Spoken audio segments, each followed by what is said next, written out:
नमस्कार. मी चंद्रकांत शेडगे. आपणा सर्वांचं NBCच्या सुपर मॅक या ट्रेनिंग प्रोग्राममध्ये स्वागत करतो. आज आपण NBC बेरिंग तर्फे जे बेरिंगचं डेझिग्नेशन आहे किंवा जे नामांकन असतं त्याच्याबद्दल बोलणार आहोत. आणि याशिवाय आपण फेक पार्टचं आयडेंटिफिकेशन कसं करता येईल त्याच्याबद्दलही थोडंफार जाणून घेणार आहोत. तर NBC बद्दल जर थोडक्यात सांगायचं झालं तर NBC या कंपनीचं हा एक ब्रँड नेम आहे आणि कंपनीचं नाव जे की CK बिर्ला ग्रुपचा पार्ट आहे ते आहे नॅशनल इंजिनिअरिंग इंडस्ट्रीज लिमिटेड. ही कंपनी इंडियातली एक नामांकित बेरिंग मॅन्युफॅक्चरिंग कंपनी आहे आणि गेल्या 70 वर्षाच्या पेक्षा अधिक काळापासून भारतामध्ये ती बेरिंग मॅन्युफॅक्चरिंगचं काम करत आहे. जसं CK बिर्ला ग्रुप हा एक वेगवेगळ्या कार्यक्षेत्रात काम करणारा एक मोठा ग्रुप आहे. ते ऑटोमोटिव्ह मध्ये काम केलं जातं, होम बिल्डिंग मध्ये आहे, एज्युकेशन आणि हेल्थ अँड सेफ्टी मध्ये पण कार्यरत आहे.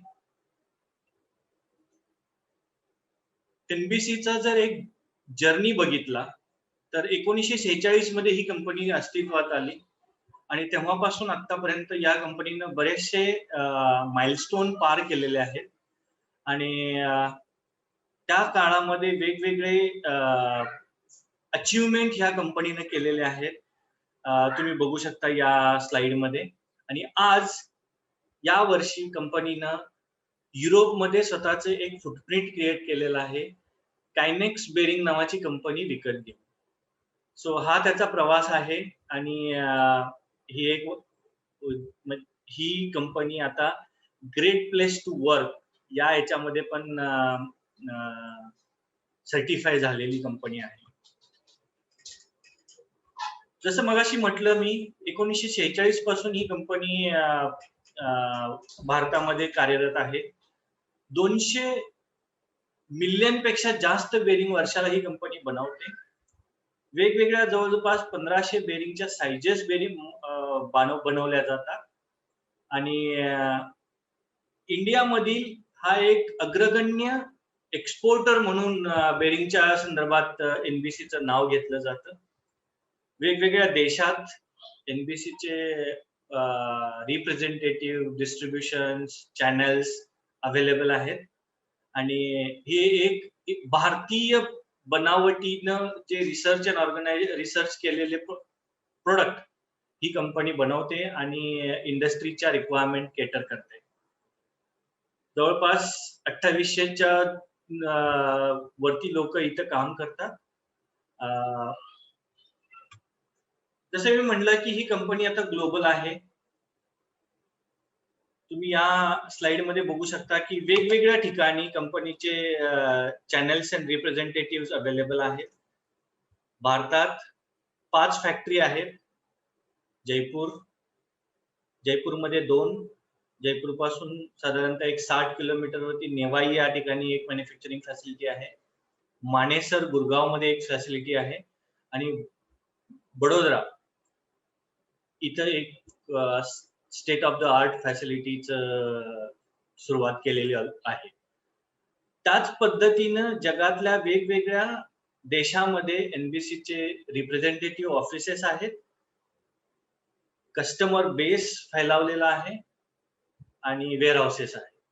सो याच्या थ्रू NBC जगभरात बेरिंगचं सप्लाय करत आहे.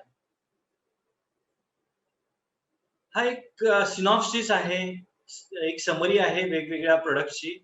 So NBC ball bearing, taper roller bearing, cylindrical bearing आणि स्पेरिकल रोलर बेरिंग मध्ये कार्यरत आहे. ती बनवून वेगवेगळ्या इंडस्ट्रीला सप्लाय करत असते. त्याच्यात ही वेगवेगळ्या टाईपचे बेरिंग ही कंपनी बनवते. सो जसं मी मगाशी म्हटलं की NBCनं सुपरमेक हा एक प्रोग्राम सुरू केलेला आहे. तो आपणा सर्वांसाठी आहे, जेणेकरून आपलं ज्ञान वाढेल बेरिंग बद्दलचं किंवा त्याच्या चांगल्या आणि रेकमेंडेड गोष्टींसाठी काय करता येईल त्याच्यासाठीच ज्ञानात भर पडली जाते. तुमचा आत्मविश्वास वाढवून तुमच्यामध्ये डिसिजन मेकिंग कसं लवकर करता येईल त्याच्यासाठी तो प्रयत्न केलेला आहे. पटकन आणि बिनचूक निर्णय याच्यासाठी हा उपक्रम तुम्हाला मदत करेल. तर यामध्ये वेगवेगळे सेशन्स अरेंज केलेले आहेत वेगवेगळ्या भाषांमध्ये. सो आज आपण मराठीमध्ये त्याचाच एक भाग म्हणून आपण बोलत आहोत.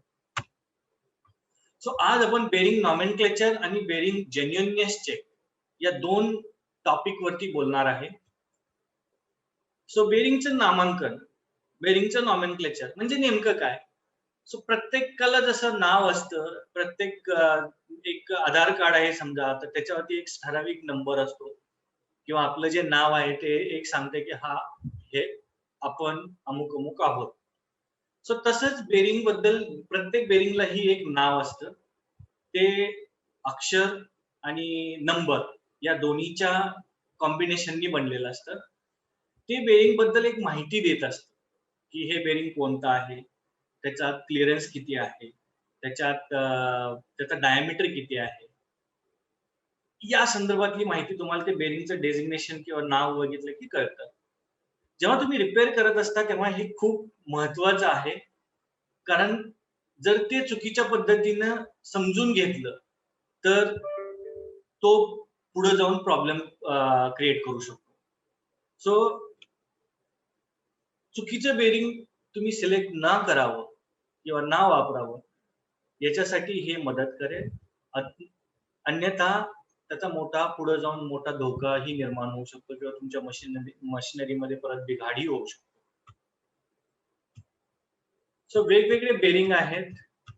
प्रत्येक बेरिंग जसं deep groove, angular contact, self aligning हे जे वेगवेगळ्या टाईपचे बेरिंग आहेत त्या प्रत्येक टाईपला एक अंक दिलेला आहे किंवा एक अक्षरांचं जोड दिलेली आहे जेणेकरून ते बेरिंग ओळखता यावं. कसं ते आपण पुढे जाऊन बघणार. सो जेव्हा आपण बेरिंगचं डेझिग्नेशन म्हणतो तेव्हा मेन बेरिंगच्या डेझिग्नेशन मध्ये 3 पार्ट असतात. पहिला पार्ट प्रिफिक्स जो की मूळ नावाच्या आधीचा भाग, त्याच्यामध्ये काही सिग्निफिकन्स असतो. नंतर बेरिंग डेझिग्नेशन जो की मूळ गाभा आहे आणि नंतर सफिक्स जे की पुढची इन्फॉर्मेशन सांगतं की क्लिअरन्स काय आहे किंवा सील आहे की मेटल शील्ड आहे यासारख्या गोष्टींबद्दल तुम्हाला माहिती देत असतं.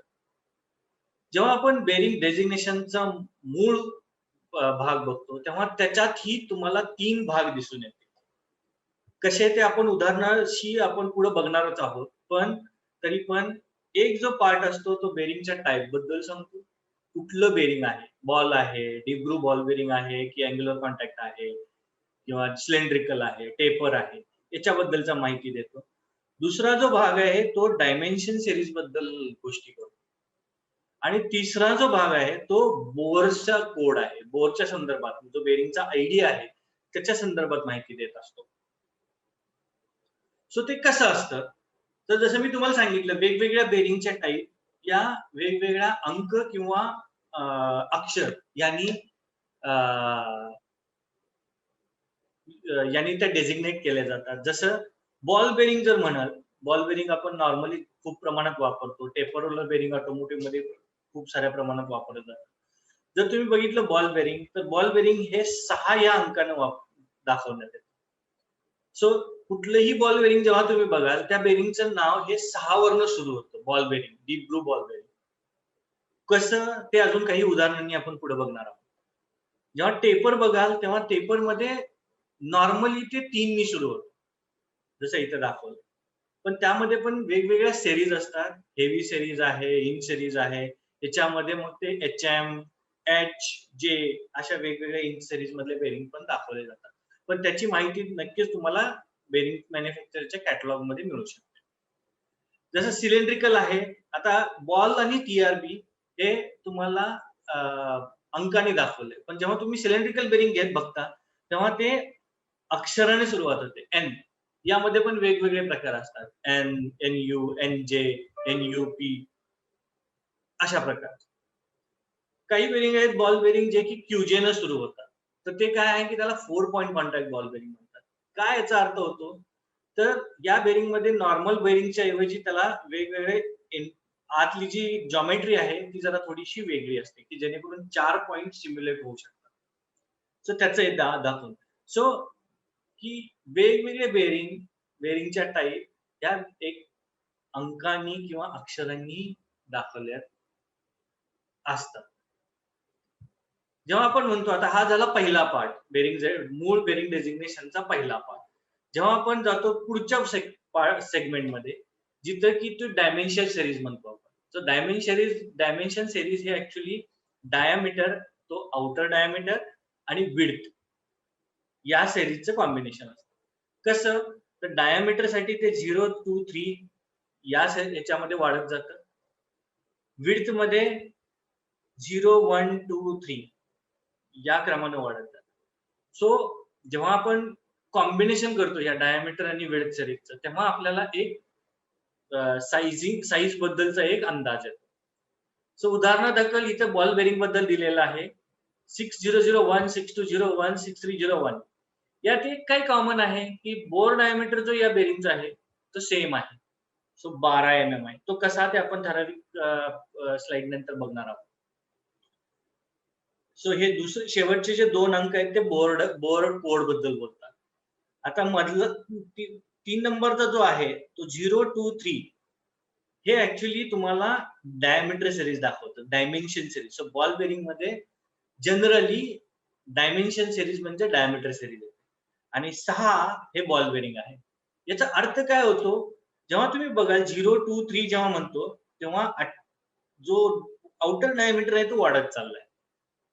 त्याच पद्धतीने विड्थ जी आहे ती पण वाढत चालली. सो हा त्याचा अर्थ आहे. जसं मी सांगितलं मगाच की विड्थ सिरीज आणि हे वाढत कसं जातं त्याचंच हे एक टेबल रिप्रेझेंटेशन आहे. मगाशी सांगितलं तेच कॉम्बिनेशन आहे फक्त ते टॅब्युलर फॉर्म मध्ये आहे. सो काही उदाहरण, काही गाईडलाईन बनवलेले आहेत इंडस्ट्रीमध्ये, बेरिंग इंडस्ट्रीमध्ये. तर गाईडलाईन एक काय सांगते की जर डायमीटर 10 पेक्षा कमी असेल तर बोर कोड हा जनरली 3 ते 9 असतो. सो शेवटचा जो आकडा आहे तो 3 ते 9 याच्यामध्ये व्हेरी होतो. जेव्हा बोर डायमीटर 10 पेक्षा जास्त आणि 20 पेक्षा कमी असतो तेव्हा बोर कोड जो आहे तो 00 ते 03 या रेंज मध्ये येतो. गाईडलाईन 3 काय सांगते? जेव्हा बोर डायमीटर 20 पेक्षा जास्त आणि 480 च्या जवळ येतो तेव्हा त्याचा जो बोर कोड आहे तो 04 टू 96 इथपर्यंत असतो. आणि 96च्या वरती जेव्हा जातो तेव्हा जी ऍक्च्युअल बोरची व्हॅल्यू आहे, जर 500 mm चा बोर असेल तर बोर कोड 500च राहतो. सो 96 पर्यंत आपल्याला कोड असतो एक ठराविक आणि त्याच्या पुढं आपल्याला ती बोरची ऍक्च्युअल व्हॅल्यूज असते. सर हे 04 आणि ते 96 याच्यामध्ये काय होतं तर 04 गुणिले 5 हे केल्यानंतर जी काही व्हॅल्यू येईल ती व्हॅल्यू म्हणजे तुमची बोरची डायमीटर आहे. सो हे एक लक्षात ठेवायचं आहे. आणि त्याच्या व्यतिरिक्त जे आहे त्याच्यामध्ये एक ठराविक बोर कोड दिलेले असतात आणि त्याच्या बोरच्या व्हॅल्यू असतात. त्या काय आहेत ते पण आपण पुढच्या स्लाइड मध्ये बघू. सो इथे काही एक्झाम्पल आहेत, जसं की हे मगाशी आपण बघितलेलंच आहे एक्झाम्पल. पण जेव्हा आपण 6000 हे बेरिंग बघतो तर त्याचा बोर 10 आहे, 6001 12 आहे, 6002 15 आहे. सो बोर कोड जो आहे जर तुम्ही बघितलं तर 10 ते 20 पर्यंत हा अशा या पद्धतीने 00 ते 03 या रेंज मध्ये या पद्धतीने वाढत जातो. 04 जेव्हा होतो तो 04 गुणिले 5 20 हा त्याचा बोर डायमीटर होतो. तसंच जर बघितलं तर 05 गुणिले 5 म्हणजे 25 हा 25 बोर डायमीटर. सो ही अशी उदाहरण आहे. जर आपल्याला अजून थोडस डिटेलमध्ये जाऊन बघायचं असेल उदाहरण तर एक बेरिंग आहे 6207ZC3. जसं आपण सुरुवातीला बघितलं 6 हा पहिला जो आकडा आहे तो म्हणजे बॉल बेरिंग बद्दल बोलतो. 2 हे डायमीटर सिरीज आहे. 07 गुणिले 5 ऍक्च्युली आपल्याला 35 mm बोर डायमीटर आहे हे सांगतं. आता हे झालं ऍक्च्युअल बेरिंगचं डेजिग्नेशन.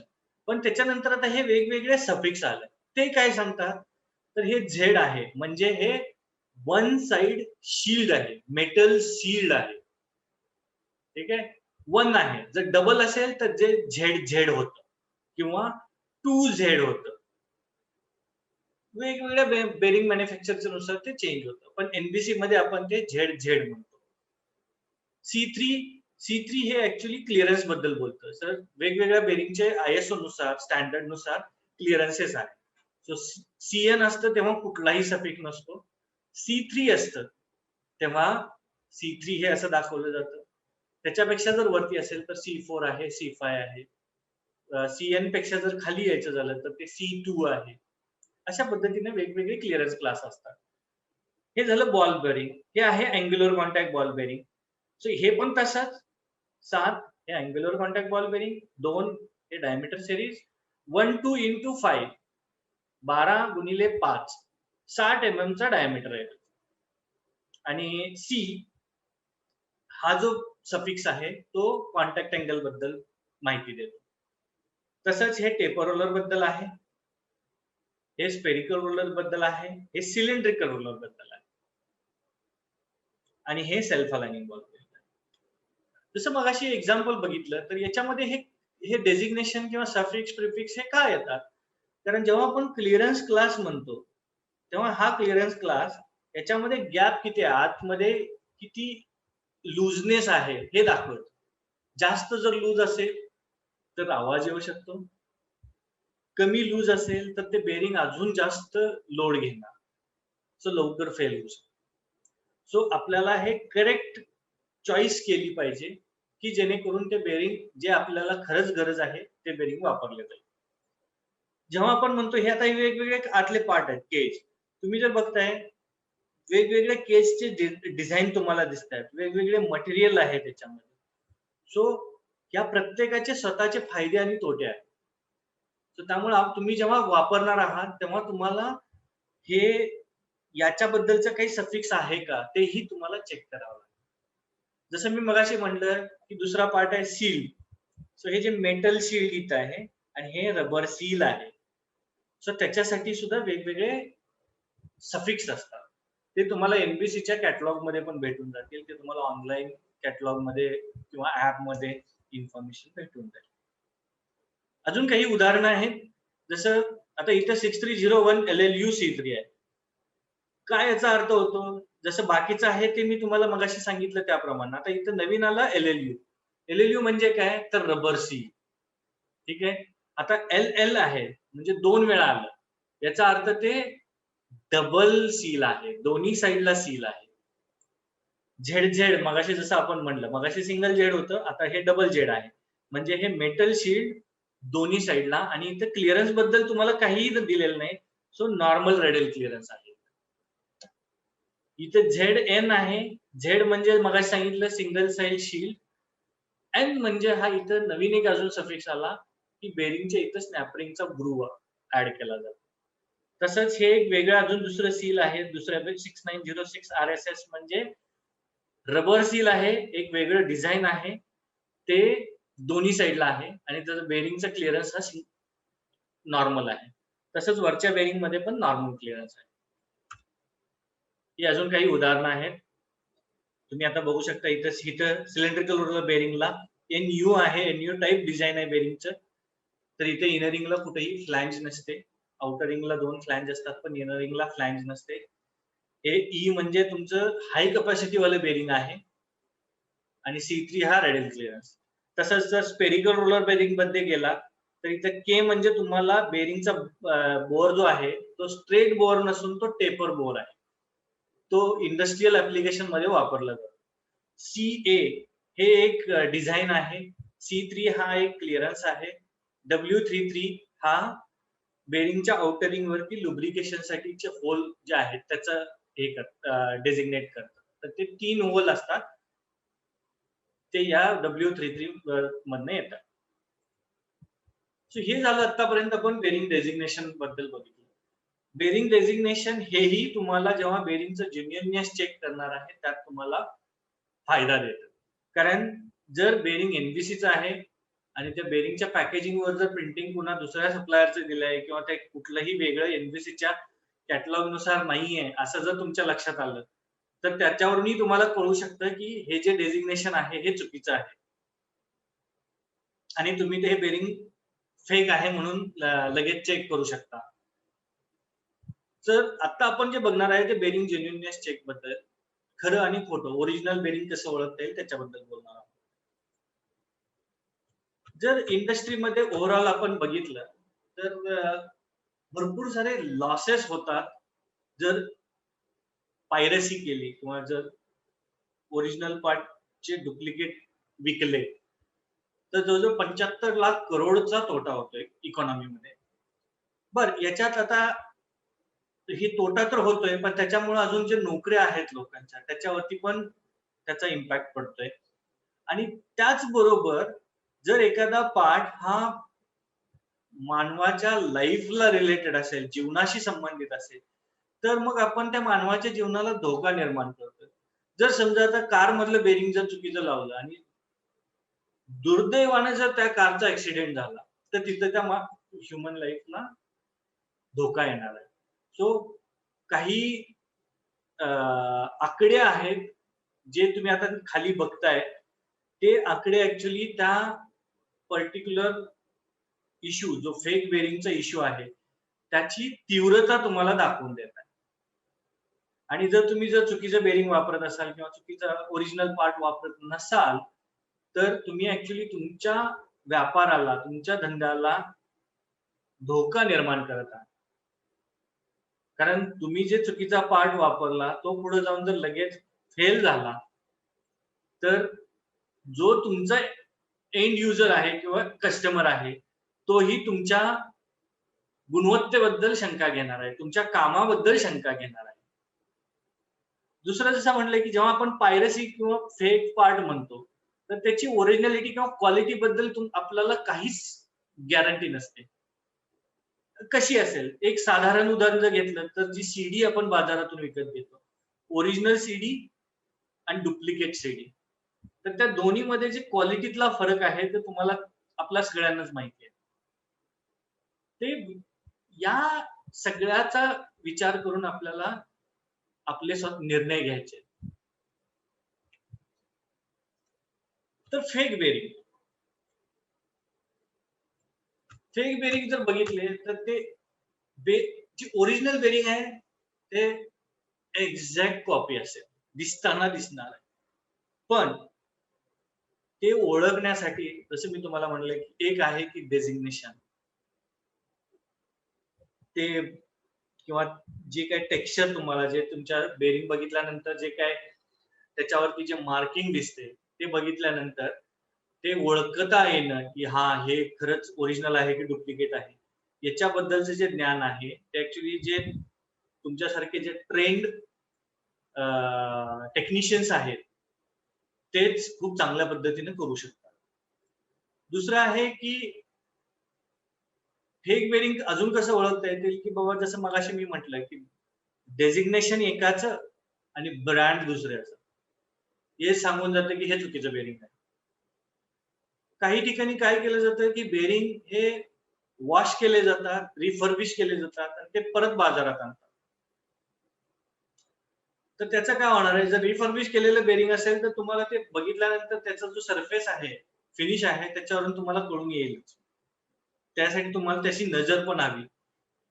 दुसरी गोष्ट रिफर्बिश केलेलं बेरिंग हे लूज असणार आहे. सो त्याचा जो क्लिअरन्स क्लास आहे तो चेंज झालेला असणार आहे.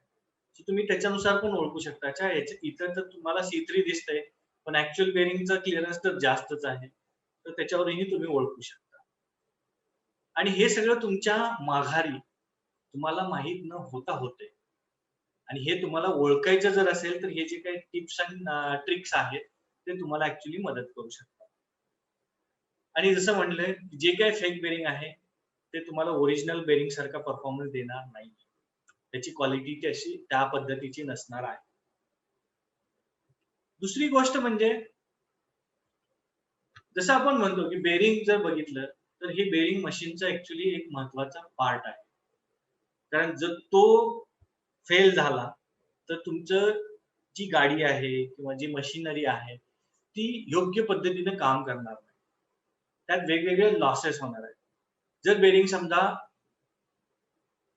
फेल झालं, फेक बेरिंग आहे आणि ते जर फेल झालं, ते आवाज करणार. अल्टिमेटली तुम्हाला त्याच्यासाठी एक अनअवॉइडेबल किंवा न प्लॅन केलेला मेंटेनन्स ब्रेक घ्यावा लागणार. फेल जर झालं तर अजून एक होऊ शकतं दुसरं की तुमची प्रोडक्शन लाईन स्टॉप होऊ शकते. वेगवेगळे कारण आहेत की ज्या ह्यांनी बेरिंग फेल होईल. पण त्याचबरोबर जेव्हा तुम्ही बेरिंग बद्दल ओरिजिनल बेरिंग किंवा जे डुप्लिकेट बेरिंग आहे त्याच्याबद्दल बोलत असता, तर तुम्हाला जे ओरिजिनल बेरिंग आहे तुम्ही क्वालिटी, रिलायबिलिटी, वॉरंटी, त्या बेरिंगचं लाईफ, सेफ्टी किंवा ओव्हरऑल परफॉर्मन्स त्याच्याबद्दल तुम्ही निश्चिंत राहायचं. पण जर ते फेक बेरिंग जर असेल तर तेच तुम्हाला या सगळ्याबद्दल तेवढा आत्मविश्वास देऊ नाही शकणार आहे.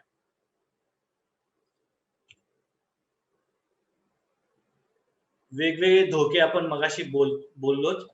पण जर चुकीचं बेरिंग असेल किंवा जर ओरिजिनल बेरिंग नसेल तर तुम्हाला ऍक्सिडेंटचा धोका आहे. अनप्लॅन्ड फेल्युअर आहे. जी काही तुमची मशीन आहे किंवा गाडी आहे त्याची जी रिसेल व्हॅल्यू आहे ती कमी होते. तुमचे जे लाईफ आहे गाडीचं ते कमी होणार आहे. आणि दुसरी गोष्ट म्हणजे की जर फेक पार्ट तुम्ही वापरला, जर डुप्लिकेट पार्ट वापरला तर तुम्हाला वॉरंटी भेटत नाही. सो यासारखे जे धोके आहेत ते तुम्ही वेळीच ओळखून त्याच्याबद्दल जागरूकता निर्माण केली पाहिजे स्वतःमध्ये आणि इतर आपले जे ग्राहक आहेत त्यांच्यामध्ये. सो ते कसं तुम्ही अवॉइड करू शकता?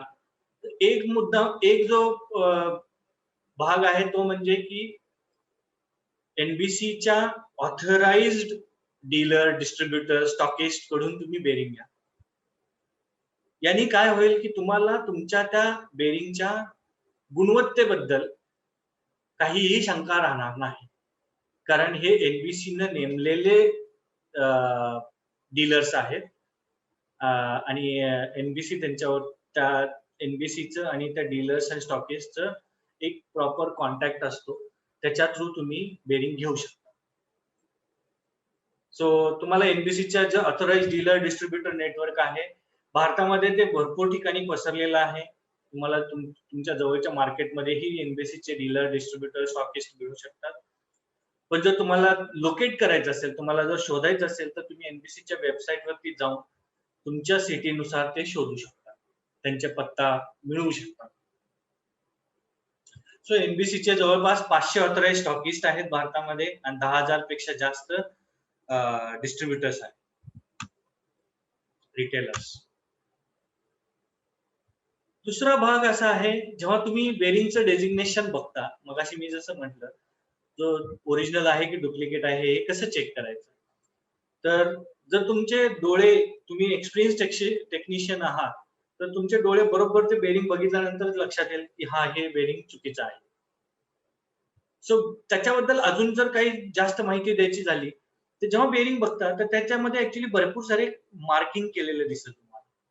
सो त्याच्यात एक आहे की तो ब्रँड कुठला आहे, त्याचा लोगो असेल, एक डेझिग्नेशन असेल त्या बेरिंगचं, त्या कंट्री ऑफ ओरिजिन असेल आणि एक 9 डिजिट युनिक कोड असतो.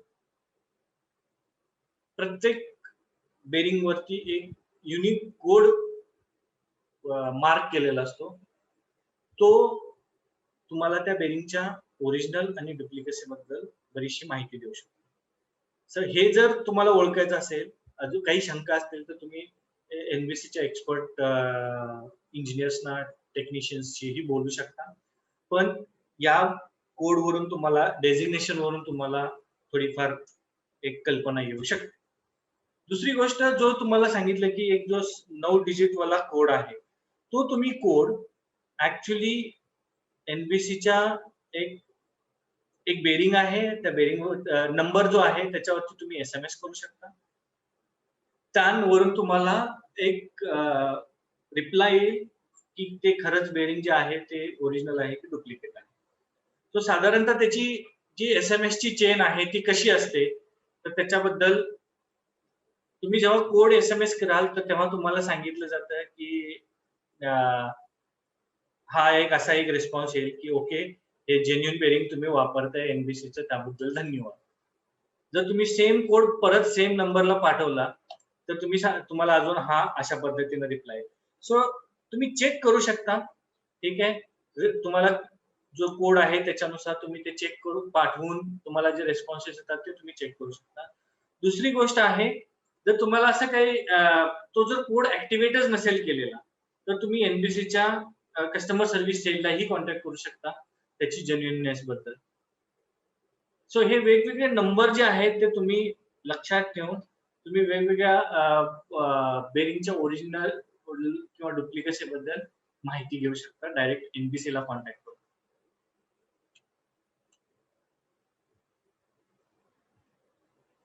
ओके. अजून एक काय दुसरा मुद्दा असा येतो की तुम्ही अजून कसं ओळखू शकता? पहिलं झालं की ठीक आहे, तुम्ही बघून डेझिग्नेशन वगैरे वरून करू शकता. दुसरा मुद्दा आहे की तुम्ही त्या बेरिंगवरती जे कोड दिलाय तो पाठवून तुम्ही त्याची जेन्युइननेस चेक करू शकता. दुसरं आहे की तुम्ही पॅकेजिंग जे आहे त्याच्यावरूनही तुम्ही ओळखू शकता. कारण त्या प्रत्येक पॅकेजिंगवरती प्रत्येक ब्रँडनुसार एक ठराविक कलर कोड असतो. तो कलर कोड तुम्हाला येलो जेव्हा आपण म्हणतो तेव्हा येलो हा वेगवेगळ्या शेडमध्ये उपलब्ध आहे बाजारात. पण जेव्हा NBCचा येलो जो असेल तर तो एक ठराविक कॉम्बिनेशन आहे त्याचं. किंवा येलो आणि ब्लू हे एक कॉम्बिनेशन आहे. सो NBCनं प्रत्येक कलरसाठी एक ठराविक कॉम्बिनेशन बनवलेलं आहे आणि त्याच्यामध्येच त्याचे जे पॅकेजिंग आहे ते प्रिंट केले जातात. दुसरं आहे की जर हे तुमच्या बेरिंगच्या आउटर रिंग किंवा आउटर रेसवर किंवा आउटर डायमीटर वरती किंवा बोर डायमीटर वरती तुम्हाला काही असे ऍक्सियल मार्क दिसत असतील, तर तुम्ही ओळखू शकता की हे जे बेरिंग आहे ते वापरलेलं आहे. दुसरं जे रेसवेज आहेत आतले, तुम्ही जस्ट व्हिज्युअली चेक करू शकता की त्याच्यावरती काही मार्क आहे का, त्यावरती काही डॅमेज आहे का, त्याच्यावरती काही डल सरफेस फिनिश आहे का, ते तुम्ही स्वतःहून चेक करू शकता व्हिज्युअली बघून. दुसरं, जर पॉलिशिंग मार्क्स वरून सुद्धा हे तुम्ही चेक करू शकता. काय होतं जेव्हा पेपर घेता तुम्ही एमरी पेपर घेता आणि तो जर तुम्ही रस्ट स्पॉट जर रिमूव्ह केले तर त्याच्यानुसार एक वेगळं टेक्स्चर तुम्ही मिळतंय ते चेक करू शकता.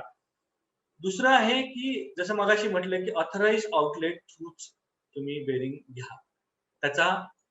त्यामध्ये तुम्हाला जेन्युइननेस बद्दल एकदम गॅरंटी मिळेल. जर तुम्ही चुकीचे पार्ट किंवा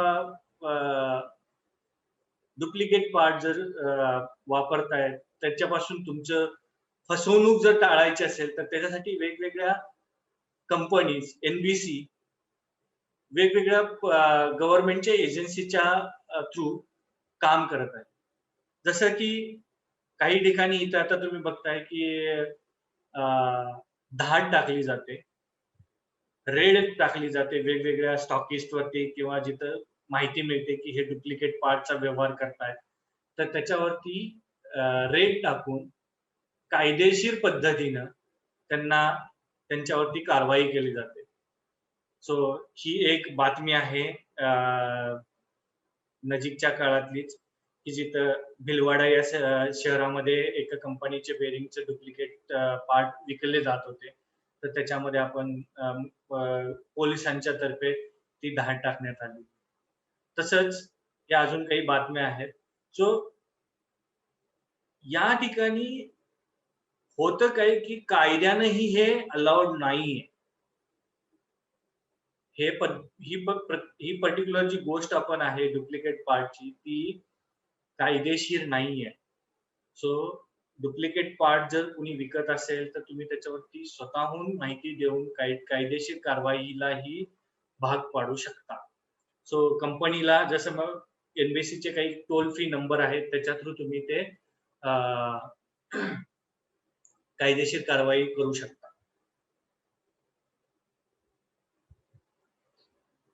सो आज आपण बेरिंगचं डेझिग्नेशन आणि बेरिंगचा जेन्युइननेस कसा चेक करता येईल त्याच्याबद्दल बोललो. सो एक रेस्पॉन्सिबल ग्राहक, रेस्पॉन्सिबल युजर या नात्याने मला असं वाटतं की आपण सर्वांनी या फेक बेरिंगचा जो काही व्यवहार चालतो त्याच्याबद्दल कार्यरत राहिलं पाहिजे. तुम्ही एनबीसी सुपरमॅक तर्फे या ट्रेनिंग सेशन मध्ये सहभागी झालात त्याबद्दल तुमचं आभार. तुमचे जर काही प्रश्न असतील तर ते तुम्ही एनबीसी ला पाठवू शकता. वेगवेगळ्या नंबर्स आहेत किंवा ईमेल आयडी जो मी पुढे दाखवणार आहे त्याच्या थ्रू SMS फॅसिलिटीचा फायदा घेऊन तुम्ही ते एनबीसीच्या बेरिंगचे जेन्युइननेस चेक करू शकता.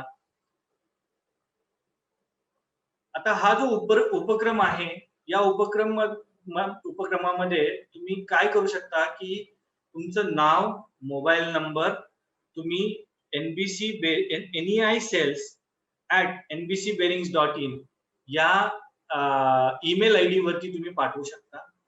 याचा फायदा काय होईल की तुम्ही ऍक्च्युली एनबीसीच्या वेगवेगळे जे प्लॅटफॉर्म आहेत त्याच्यावरती झळकण्याचा तुम्हाला एक चान्स मिळू शकतो.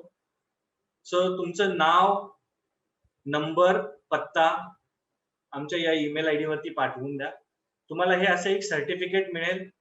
हे डिजिटल सर्टिफिकेट तुम्हाला तुमच्या मेल आयडी वरती पाठवलं जाईल. आणि अजून असे बरेचसे सेशन्स प्लॅन आहेत, तुम्ही त्यामध्ये सहभागी व्हा.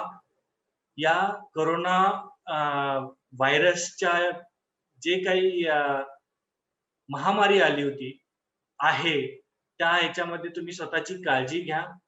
तुम्ही स्वतःची, तुमच्या घरच्यांची, तुमच्या ग्राहकांची, सगळ्यांची काळजी घ्या. या समाजाला आपण कसं व्यवस्थित या महामारीतून काढू शकतो त्याच्याबद्दल कार्यशील राहा.